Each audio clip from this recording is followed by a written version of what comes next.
We're just a few days away from 2026, and if you're an NRI in UAE, there are 5 stupid simple things you need to do before January 1st to actually get your money right this coming year. Hello, fellow Arbab. It's time to boss your money. I'm a finance professional who's been in Dubai for decades now.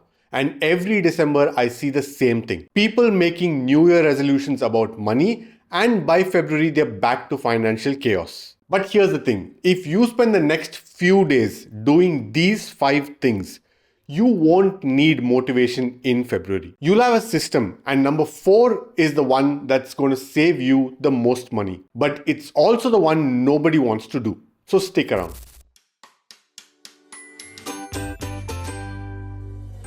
You can't get where you're going if you don't know where you are. Sounds obvious, right? Yet 90% of people have no clue what their actual financial position is. Here's what you need to do. Open a spreadsheet or grab a piece of paper. I don't care. Just write down assets, which is bank accounts, investments, EPF back home, property value, whatever you own. And on the other side, the liabilities, credit cards, car loan, personal loans, money you owe to your brother-in-law, whatever it might be that you owe. And if you subtract the assets from the liabilities, you will have your net worth. That's it. One number, that is your financial position. And look, the number might be scary. It might be negative. And that's fine. You're not trying to impress anyone here.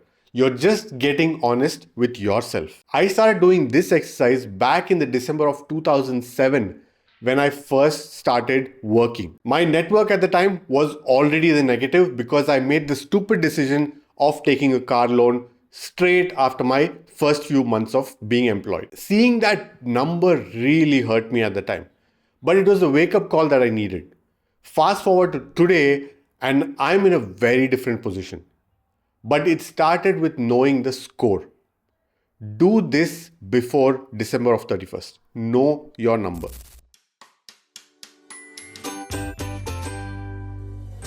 Now that you know where you are, where do you want to be by 31st of December 2026? Not vague nonsense like save more, be financially stable.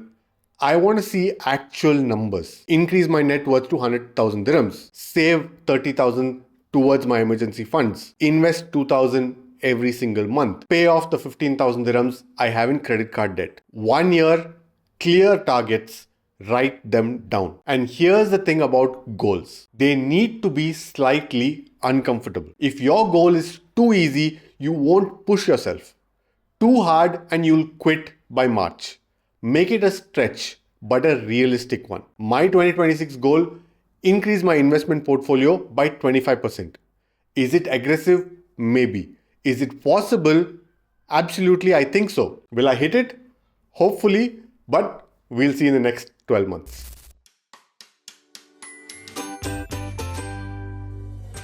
This is where most people's brains shut off. I can barely plan for next month, and you want me to think about 2030? Yes, because here's what happens when you don't. You drift. You react to whatever's in front of you. You make short-term decisions that wreck your long-term future. Where do you want to be in the next 5 to 10 years? Still in Dubai or back home? Buying property? If so, where? Are you planning to have kids? What about their education costs? Early retirement? At what age? What's your financial independence number? Or in other words, how much do you need invested to never work again? You don't need a detailed 47-page financial plan. You just need a direction, because a 30-year-old saving for retirement in India has a totally different strategy than someone planning to buy property in Dubai in 3 years' time. Think of it like Google Maps. You can't get turn-by-turn directions until you enter a destination. Your 5 to 10-year goals, that's your destination. Now, take your turns, follow the map, get to your destination so that your money gets to where you want to go. You've arrived at your destination. Now here's something that nobody wants to do, because looking at your debts makes you feel terrible. I get it. But here's what you're going to do. Make a list with every debt you have, but have columns, the outstanding amount on each of your debts, the interest rates, and the number of EMIs left. Now, to start with, ignore anything with less than 12 EMIs remaining. Those are basically done. They'll pay themselves off through your regular EMIs anyway. For everything else, you've got two strategies. The snowball method, which is to pay off the smallest outstanding debt first. It's quick wins because it is psychological momentum. This works if you need motivation. The debt avalanche method is where you pay off the highest interest rate first. Maximum money saved, and this works if you're a logical and calculative person and don't need emotional wins. Which one's better? Honestly, whichever one you will actually stick with. I'm a debt avalanche guy. I hate paying interest, but I know I can stick to it even without seeing the actual debt line items getting closed off. But I've seen people crush debt with snowball method because the quick wins keep them going. Pick one and commit to it. And for the love of God, if you have credit card debt at 42% interest, that becomes priority number one. I don't care about your car loan.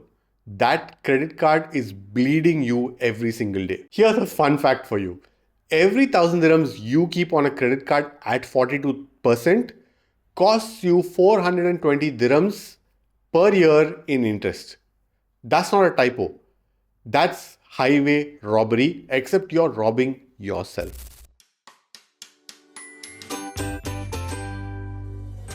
Pull up your bank statements from 2025. Look at your average monthly spending.